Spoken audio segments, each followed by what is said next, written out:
로마서 10장 1절부터 13절, 로마서 10장 1절부터 13절, 신약성경 253면쯤 됩니다. 주신 말씀을 우리 한 절씩 교독하겠습니다. 하나님의 말씀입니다. 형제들아, 내 마음에 원하는 바와 하나님께 구하는 바는 이스라엘을 위함이니 곧 그들로 구원을 받게 함이라. 내가 증언하노니 그들이 하나님께 열심히 있으나 올바른 지식을 따른 것이 아니냐. 하나님의 의를 모르고 자기 의를 세우려고 힘써 하나님의 의에 복종하지 아니하였느니라. 그리스도는 모든 믿는 자에게 의를 이루기 위하여 율법의 마침이 되시니라. 모세가 기록하되 율법으로 말미암는 의를 행하는 사람은 그 의로 살리라 하였거니와 믿음으로 말미암는 의는 이같이 말하되 내 마음에 누가 하늘에 올라가겠느냐 하지 말라 하니 올라가겠느냐 함은 그리스도를 모셔 내리려는 것이요 혹은 누가 무저갱에 내려가겠느냐 하지 말라 하니 내려가겠느냐 함은 그리스도를 죽은 자 가운데서 모셔 올리려는 것이라. 그러면 무엇을 말하느냐? 말씀이 내게 가까워 내 입에 있으며 내 마음에 있다 하였으니 곧 우리가 전파하는 믿음의 말씀이라. 내가 만일 내 입으로 예수를 주로 시인하며 또 하나님께서 그를 죽은 자 가운데서 살리신 것을 내 마음에 믿으면 구원을 받으리라. 사람이 마음으로 믿어 의에 이르고 입으로 시인하여 구원에 이르느니라. 성경에 이르되 누구든지 그를 믿는 자는 부끄러움을 당하지 아니하리라 하니 유대인이나 헬라인이나 차별이 없음이라. 한 분이신 주께서 모든 사람의 주가 되사 그를 부르는 모든 사람에게 부요하시도다. 함께 읽습니다. 누구든지 주의 이름을 부르는 자는 구원을 받으리라. 아멘. 13절 한 번 더 합니다. 누구든지 주의 이름을 부르는 자는 구원을 받으리라. 아멘. 오늘 읽은 로마서 본문을 중심으로 함께 나눌 말씀의 제목은 구원에 이르는 길입니다. 우리 주 예수 그리스도께서 부활하셨다는 진리는 과거 2000년 전에 어느 날 일어났던 역사적인 사건이었다라는 것을 확인하는 것만으로 그 기능이 다하는 것은 아닙니다. 과거에 무수히 많은 유명인들이 태어나고 살고 죽은 것처럼 그것을 인정하듯이 예수라는 사람이 있었고 그가 죄 없이 무고하게 고난을 받고 십자가에 달려 죽었다가 3일 만에 다시 살아났다라는 사실을 어쩔 수 없이 인정하는 정도로는 충분하지 않다는 뜻입니다. 예수님의 부활은 우리가 믿는 기독교의 시작이자 끝입니다. 모든 기독교의 진리는 예수 그리스도의 부활 사건과 결코 분리될 수 없습니다. 그래서 그리스도의 부활이 없으면 기독교도 없습니다. 사도 바울은 이런 사실을 잘 알고 있었기 때문에 고린도전서 15장 14절과 17절에서 이렇게 증언합니다. 우리 고린도전서 15장 14절 그리고 17절을 함께 읽겠습니다. 그리스도께서 만일 다시 살아나지 못하셨으면 우리가 전파하는 것도 헛것이요 또 너희 믿음도 헛것이며 그리스도께서 다시 살아나신 일이 없으면 너희의 믿음도 헛되고 너희가 여전히 죄 가운데 있을 것이요. 아멘.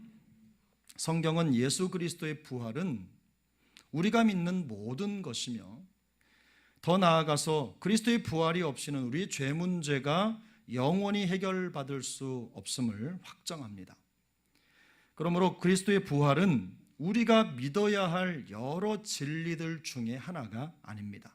그리스도의 부활은 우리가 믿는 모든 진리의 시작이며 과정이고 끝입니다. 결국 우리가 걷는 신앙생활의 여정은 예수 그리스도의 부활이라는 표대를 향하고 있는 것입니다. 국어사전을 찾아보면 이 부활이라는 말의 의미는 죽었다가 다시 살아나다 라고 적혀 있습니다. 기독교를 부활의 종교라고 부릅니다. 부활의 종교라고 부르는 이유는 예수 그리스도를 믿는 모든 사람들이 죽었다가 다시 살아나는 부활의 삶을 살게 되기 때문입니다. 이전에 어떤 모습으로 살았던 상관없이 예수 그리스도를 믿기만 하면 이전 것은 지나가고 모든 것이 새롭게 되는 놀라운 기적의 인생이 시작되는 것입니다. 실제로 죽은 나사로가 다시 살아났을 때 그것을 의심하는 사람들에게 예수님은 돌을 옮겨 놓으라고 말씀하시고 이어서 내가 믿으면 하나님의 영광을 볼 것이라고 격려하셨습니다. 주님은 회개하고 복음을 믿으라라는 선포로 공생의 사역을 시작하셨습니다. 또 성경은 주 예수를 믿으라 그리하면 너와 내 집이 구원을 얻을 것이라고 선포합니다. 예수님을 믿기만 하면 의에 이르고 구원을 얻을 뿐만 아니라 하나님의 나라를 유업으로 받는, 영원한 유업으로 받는 놀라운 역사가 나타나는 것입니다. 하지만 믿음은 없고 이성적인 사람들은 성경의 이런 선포를 무시하는 경향이 있습니다. 단지 믿음만으로 구원을 받고 하나님 나라의 백성이 된다는 사실을 도무지 받아들이려 하지 않는 것입니다. No pain, no gain이라는 말이 있습니다. 수고하지 않으면 얻는 것도 없다, 이런 뜻입니다. 학생들에게는 열심히 공부해라, 열심히 땀 흘려 공부해라, 이런 뜻입니다. 이런 원리를 하나님의 구원 역사에도 똑같이 적용을 해서 뭔가를 힘들게 해야지만 의롭게 되고 구원을 받을 것이라고 생각을 하는 것입니다. 그래야 뭐라도 한 것 같은 자기 만족을 느낄 수 있기 때문입니다. 그러나 하나님의 구원은 그런 방법으로 우리에게 오는 것이 아닙니다. 구원은 믿음으로 받습니다. 예수 그리스도와 그의 부활을 믿는 믿음 하나면 충분합니다. 하지만 불행하게도 바울이 이 로마서를 기록할 당시에도 믿음으로 받는 구원의 원리를 도무지 받아들이려고 하지 않는 사람들이 있었습니다. 그들이 바로 예수님을 십자가에 못 박은 이스라엘 사람들입니다. 본문 1절을 함께 읽겠습니다. 1절입니다. 형제들아, 내 마음에 원하는 바와 하나님께 구하는 바는 이스라엘을 위함이니 곧 그들로 구원을 받게 함이라. 바울은 자신의 소원과 하나님께 드리는 간절한 기도의 제목이 이스라엘이 구원을 받는 것임을 밝힙니다. 자기의 동족 유대인들이 구원을 받기를 바라는 그 애틋한 마음과 그의 노력이 엿보이는 대목입니다. 안타깝게도 이스라엘은 하나님께 뜨거운 열심은 있지만 구원에 대한 올바른 지식을 따르지 않았습니다. 그들은 하나님의 의를 얻기 위해서 율법의 수고를 마다하지 않는 사람들이었어요. 왜냐하면 그렇게 하는 것이 구원의 길이라고 철석같이 믿고 있었기 때문입니다. 바울은 그런 유대인들의 태도에 문제를 제기합니다. 오늘 본문 2절 3절인데요. 같이 읽겠습니다. 내가 증언하노니 그들이 하나님께 열심히 있으나 올바른 지식을 따른 것이 아니니라. 하나님의 의를 모르고 자기 의를 세우려고 힘써 하나님의 의에 복종하지 아니하였느니라. 어떤 일에든 열심히 있는 것은 좋은 것입니다.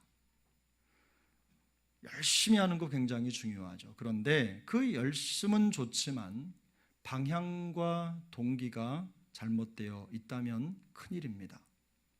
그 열심은 오히려 자신과 공동체에 큰 해가 될 수 있기 때문입니다. 이스라엘은 열심은 있으나 올바른 지식을 따르지 않았습니다. 쉽게 말해서 방향이 잘못된 열심을 가지고 브레이크 없는 기차처럼 폭주하고 있었다는 뜻입니다. 스스로 하나님께 열심히 있다고 생각하는 이스라엘에 대한 성경의 평가는 분명합니다. 그들은 하나님의 의를 모르고 자기 의를 세우려고 힘쓸 뿐 정작 하나님의 의에는 복종하지 않았습니다. 자기 의를 세우는 신앙은요, 자신이 하나님의 자리를 차지하고 있기 때문에 하나님의 의가 필요가 없습니다. 하나님의 의에 자기를 맞추는 게 아니라 자기의 생각에 하나님의 의를 담습니다. 그래서 그들은 더욱더 견고한 철옹성처럼 자기를 지키고 자기를 세우기 위해서 힘을 쓰는 겁니다. 이런 유대인들의 열심은 결국 예수님을 거절하고 십자가에 매달아 죽이기로 결정하는 동인이 되었습니다. 그들이 받아들일 수 없었던 것은 다름 아닌 예수 그리스도를 믿는 믿음이 우리의 우리를 의인이 되게 한다고 하는 단순한 믿음이에요. 단순한 원리, 단순한 진리였어요. 그들은 하나님이 그리스도를 믿는 사람들을 의롭게 하신다는 것을 알지 못했습니다. 다시 말해서 그리스도를 믿음으로 얻게 되는 하나님의 의를 깨닫지 못했습니다. 그래서 그들은 자신들의 것을 고집했습니다. 철저하게 율법을 준수하는 사람이 의롭게 된다는 자신들의 생각을 집요하게 고집했습니다. 그 결과 그들은 하나님의 의이신 예수 그리스도를 십자가에 못 박아 죽게 만들었습니다. 자기 의를 세우려고 힘썼던 이 사람들은 예수님을 십자가에 매달아 죽인 일에 대해서도 옳은 일을 했다고 생각을 했기 때문에 그 일에 대해서 아무런 죄책이나 양심의 가책도 느끼지 않았습니다. 그들은 결정적으로 예수님께서 율법의 마침이 되셨다는 성경의 선언을 깨닫지 못했습니다. 오늘 본문 4절인데 4절을 같이 읽겠습니다. 그리스도는 모든 믿는 자에게 의를 이루기 위하여 율법의 마침이 되시니라. 아멘. 이 마침이라고 하는 말은요, 끝 혹은 종료라는 것을 뜻하는 말이 아닙니다. 이 말은 예정된 끝에 도달하다라는 의미를 가진 용어입니다. 그래서 모든 일의 최종적 완성을 나타내는 말입니다. 그러므로 그리스도가 율법의 마침이 되셨다는 것은 예수님께서 자신의 완전한 삶과 죽음으로 구약의 모든 율법을 완전히 성취하셨음을 말씀하고 있는 겁니다. 그리스도께서 율법의 완성이 되셔서 그를 믿는 모든 자에게 하나님의 의를 이루어 주셨다는 뜻입니다. 또한 예수님이 율법의 마침이 되셨다는 것은 예수님을 믿는 사람들은 자신의 구원을 이루기 위해서 더 이상 율법적인 삶을 살지 않아도 된다는 뜻입니다. 예수님께서 자신의 삶과 죽음을 통해서 모든 믿는 자를 구원하는 그 일을 이미 이루셨기 때문입니다. 그러므로 성도의 삶은 이루어지지 않은 구원을 이루기 위해서 숨가쁘고 치열하게 사는 삶이 아닙니다. 이미 이루어진 구원을 확증하는 삶입니다. 바울은 믿음으로 말미암아 의에 이른다는 이 구원의 원리를 더 강조하기 위해서 구약의 말씀을 인용합니다. 5절입니다. 10장 5절 함께 읽습니다. 모세가 기록하되 율법으로 말미암는 의를 행하는 사람은 그 의로 살리라 하였거니와. 이 말씀은 구약 성경 레위기 18장 5절에 있는 말씀입니다. 레위기 18장 5절도 함께 읽겠습니다. 너희는 내 규례와 법도를 지키라. 사람이 이를 행하면 그로 말미암아 살리라. 나는 여호와이니라. 아멘. 이 말씀을 있는 그대로 해석을 하면 하나님이 명하신 율법에 순종함으로써 사람이 생명에 이른다, 이런 뜻입니다. 여기서 말씀하는 살리라라는 말이 생명과 관계된 말이기 때문입니다. 유대인들은 이 말씀을 있는 그대로 받아들여서 율법을 지켜야 구원을 얻는다는 뜻으로 이해를 했습니다. 그래서 그들은 죽기 살기로 율법 조항을 만들어 놓고 그것을 지켜야 하지만 하나님의 의를 얻는다고 믿고 율법을 신봉한 것입니다. 그런데 본래 이 말씀은 하나님께서 가나안 땅에 들어가 살게 될 이스라엘에게 어떻게 살기를 기대하시는지를 요약한 문장입니다. 그들은 가나안에서 애굽 사람들이나 혹은 가나안 사람들이 가지고 있는 법과 풍습을 따라가는 것이 아니라 하나님의 명령과 법도를 따르는 새로운 사회를 건설해야 됐습니다. 하지만 우리가 이미 알고 있듯이 아담의 범죄 이후에 모든 인류는 하나님이 정하신 그 율법에 순종하는 데 있어서 완벽하게 실패합니다. 즉 누구든지 모든 율법을 지키면 생명을 얻는 구원에 이릅니다. 이건 사실입니다. 문제는 누구도 모든 율법을 온전히 지킬 수 없다는 데 있습니다. 결과적으로 우리가 율법을 온전히 지킬 수 없기 때문에 율법은 우리에게 생명을 가져오는 것이 아니라 우리를 저주 아래에 데려다가 놓는 겁니다. 그래서 야고보서 2장 10절은 말씀하기를 누구든지 율법을 지키다가 하나를 범하면 모두 범한 자가 된다고 말씀합니다. 그러므로 그리스도께서 우리를 대신해서 십자가에서 저주를 받으시고 우리를 저주에서 건져주시지 않았더라면 우리는 여전히 아직도 율법의 저주를 해결하지 못한 상태에 머물러 있을 수밖에 없는 겁니다. 그렇기 때문에 그리스도께서 율법의 마침이 되신 것입니다. 그러면 어떻게 이 율법의 마침이 되시는 그리스도를 믿고 구원에 이를 수 있습니까? 바울은 이것을 또 설명하기 위해서 구약 성경 신명기의 말씀을 사용합니다. 6절 7절입니다. 우리 6절 7절을 천천히 한 목소리를 읽겠습니다. 믿음으로 말미암는 의는 이같이 말하되 내 마음에 누가 하늘에 올라가겠느냐 하지 말라 하니 올라가겠느냐 함은 그리스도를 모셔 내리려는 것이요 혹은 누가 무저갱에 내려가겠느냐 하지 말라 하니 내려가겠느냐 함은 그리스도를 죽은 자 가운데서 모셔 올리려는 것이라. 무슨 뜻인지 이해하셨습니까? 간단히 말해서 그리스도를 만나기 위해서 저 높은 하늘에 올라가야 되거나 혹은 지옥에 내려갈 필요가 없다는 말입니다. 왜 그렇습니까? 주님은 이미 성육신을 통해서 사람의 모습으로 우리 곁에 오셨고 또 당신의 생애를 사시다가 십자가에 달려 죽으시고 그 후에 다시 살아나셔서 하늘에 오르셨다가 이 다음에 정한 시간에 또 이 땅에 내려오십니다. 더 중요한 것은 말씀이신 그분이 말씀으로 우리와 영원히 함께 계시기 때문입니다. 8절을 보겠습니다. 8절 함께 읽습니다. 그러면 무엇을 말하느냐?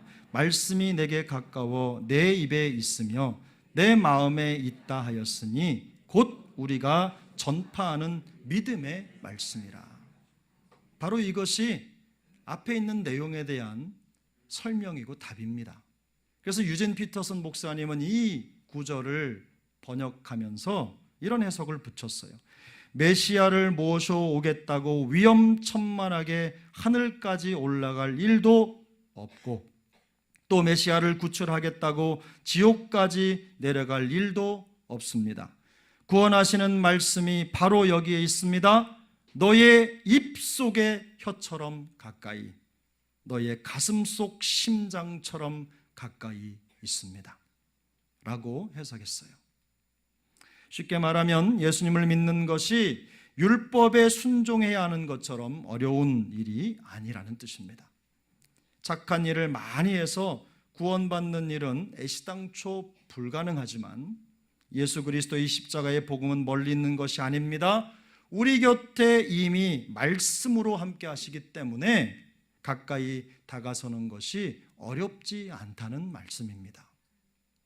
바울이 말씀하는 우리가 전파하는 믿음의 말씀이라는 것은 믿음의 반응을 요구하는 그리스도의 복음을 전한다는 뜻입니다. 우리가 말과 삶으로 전하는 그 복음에 반응하면 하나님의 의를 얻게 되고 구원에 이르게 되는 아주 쉬운 길이 있다고 설명을 하고 있는 겁니다. 그러면 우리는 그 복음에 어떻게 반응을 해야 됩니까? 그 답이 성경에 있습니다. 9절 10절 함께 읽겠습니다. 9절 10절입니다. 내가 만일 내 입으로 예수를 주로 시인하며 또 하나님께서 그를 죽은 자 가운데서 살리신 것을 내 마음에 믿으면 구원을 받으리라. 사람이 마음으로 믿어 의에 이르고 입으로 시인하여 구원에 이르느니라. 아멘. 어떻게 반응해야 됩니까? 첫 번째, 입으로 시인하고 마음으로 믿어야 됩니다. 입으로 예수를 주로 시인하는 것, 그리고 하나님이 그를 죽은 자 가운데서 다시 살려내신 것, 그것을 믿는 것, 이것은요 다른 진리가 아닙니다. 우리가 이렇게 생각하면 돼요. 예수님을 믿는 것과 예수님의 부활을 믿는 것은 다른 게 아닙니다. 같은 겁니다. 그런 것처럼 예수님을 주로 시인하는 것과 하나님께서 그를 죽은 자 가운데서 다시 살리신 것을 마음에 믿는다는 것은 똑같은 내용입니다. 다른 것이 아니라 한 가지입니다. 마음과 입은 하나이기 때문입니다. 마음의 고백과 입술의 고백은 필연적으로 한데 결합되어 있기 때문입니다. 믿음 없는 고백은 헛것입니다. 고백 없는 믿음도 헛것입니다. 신앙생활 하다 보면 이게 균형이 맞지 않는 분들이 좀 있어요. 이게 균형이 맞지 않는 분들. 뭐냐면 그저 마음으로는 믿는데 입으로 말하는 건 이런 분들이 적지 않아요. 왜 그렇죠? 말을 하고 나면 그걸 지켜야 되는 부담이 따르기 때문에. 고백을 하고 나면 그걸 해야 된다고 하는 마음에 숙제가 생기니까 말 안 하고 편하게 사는 거예요. 너나 할 것 없어요. 그저 말씀을 들을 때 아멘도 속으로만 합니다. 왜냐하면 아멘 크게 했다가 옆에 사람한테 걸리면 아멘 하더니 그렇게 안 하네 이런 말 들을까 봐 못하는 거예요. 그러나 여러분, 고백하지 않는 믿음은 아무것도 아닙니다. 믿음 없는 고백은 헛된 것이고 고백 없는 믿음도 가짜입니다. 왜냐하면 사람이 마음으로 믿어 의에 이르고 입으로 시인하여 구원에 이른다고 성경이 명백하게 말씀하고 있기 때문입니다. 둘 중 하나만으로는 안 되고 둘 다 필요하다는 뜻입니다. 그러므로 9절과 10절은 다른 것을 말하는 서로 다른 구절이 아닙니다. 같은 내용을 반복해서 전달하는 한 문장과 같습니다. 우리가 입으로 시인해야 되는 내용은 다른 것이 아닙니다. 예수 그리스도께서 사셨던 삶과 죽음을 통해 이루신 것들을 고백하는 거예요. 예수 그리스도는 우리를 위해 이 땅에 오셨습니다. 우리를 위해 고난을 받으시고 죽으셨습니다. 그리고 십자가에서 부활하셨습니다. 그 후에 하늘에 올라가셨다가 우리를 위해 다시 오실 것이라고 하는 그 사실을 마음으로 믿고 입으로 시인하면 됩니다. 이런 믿음의 고백과 구원의 감격이 우리 사랑하는 영가족들에게 충만히 임하기를 축복합니다. 둘째, 구원의 문은 누구에게나 열려 있습니다. 오늘 본문 11절부터 13절까지인데요. 우리 같이 한번 읽겠습니다. 성경에 이르되 누구든지 그를 믿는 자는 부끄러움을 당하지 아니하리라 하니 유대인이나 헬라인이나 차별이 없음이라. 한 분이신 주께서 모든 사람의 주가 되사 그를 부르는 모든 사람에게 부요하시도다. 누구든지 주의 이름을 부르는 자는 구원을 받으리라. 아멘. 이 누구든지라는 성경의 표현은요, 차별이 없다는 뜻입니다. 차별이 없다. 복음은 영혼을 차별하지 않습니다. 믿음으로 주를 부르는 자, 주의 이름을 부르는 모든 자는 그가 누구든지 구원을 받습니다. 주의 이름을 부른다는 것은 그리스도의 인격과 그의 능력을 의지하는 것을 의미합니다. 자기 의를 세우기 위해서 힘쓰던 길에서 돌이켜서 오직 그리스도를 의지하고 그분께 나아가는 것입니다. 성경은 다른 이로서는 구원을 받을 수 없나니 천하 사람 중에 구원을 받을 만한 다른 이름을 우리에게 주신 일이 없다고 말씀합니다. 그러므로 주님의 이름을 부른다는 것은 이전에 섬기던 다른 것들을 다 내려놓고 구원을 위해 오직 예수님의 이름을 붙잡는 것입니다. 구원의 은혜는 찢기기 어려운 율법을 통해 넘어설 수 없도록 좌절과 절망을 주고 두려워 떨게 만들지 않습니다. 구원의 은혜는 부활하신 주님을 통한 기쁨과 감격으로 우리를 얽매이게 하는 모든 죄의 속박을 이기는 능력입니다. 우리를 구원받은 하나님의 자녀로 살게 하는 힘입니다. 입속의 혀처럼 가슴 속의 심장처럼 아주 가까이에 있어서 누구나 다가설 수 있는 아주 편안한 것입니다. 우리를 구원에 이르게 하는 복음의 능력은 다가서기 어려운 곳에 있거나 풀기 어려운 수학 난제가 아닙니다.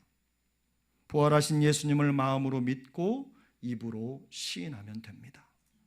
부활을 믿는 단순한 믿음이면 충분합니다. 우리 손에 들린 성경 말씀을 읽을 때 그 말씀에 아멘으로 화답하면 됩니다. 선포되는 하나님의 말씀을 들을 때 그 말씀에 믿음으로 반응하면 됩니다. 이 내용을 정리하면 우리가 구원으로 가는 길에 필요한 것은 무엇입니까?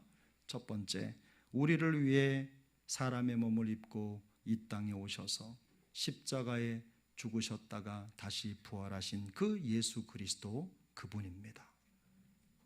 그리스도 없이는 구원도 없습니다. 둘째, 예수 그리스도의 삶과 죽음과 부활을 마음으로 믿고 입으로 시인해야 됩니다. 셋째, 주님의 이름을 부르는 단순한 믿음입니다. 그 믿음이면 충분합니다. 지금 이 말씀을 듣고 함께 예배하는 우리 모두에게 우리 주님께서 부활의 생명, 그 부활의 능력을 더욱더 충만히 부어주시기를 소망합니다. 방금 전까지 풀리지 않는 인생의 숙제 때문에 마음이 무거우셨던 분이 계시다면 지금 바로 부활하신 주님의 능력을 힘입기를 축복합니다. 성경은 말씀합니다. 그런즉 누구든지 그리스도 안에 있으면 새로운 피조물이라. 이전 것은 지나갔으니 보라 새 것이 되었도다. 예수님의 부활을 믿는 우리에게 이 말씀의 능력이 더욱 풍성히 나타날 수 있기를 바랍니다. 우리 개인뿐만 아니라 가정과 교회, 나라와 민족, 세계 열방에 모든 것을 새롭게 하시는 이 부활의 생명과 능력이 더욱 풍성히 나타날 수 있기를 부활하신 우리 구주 예수 그리스도의 이름으로 간절히 축복합니다. 기도하겠습니다.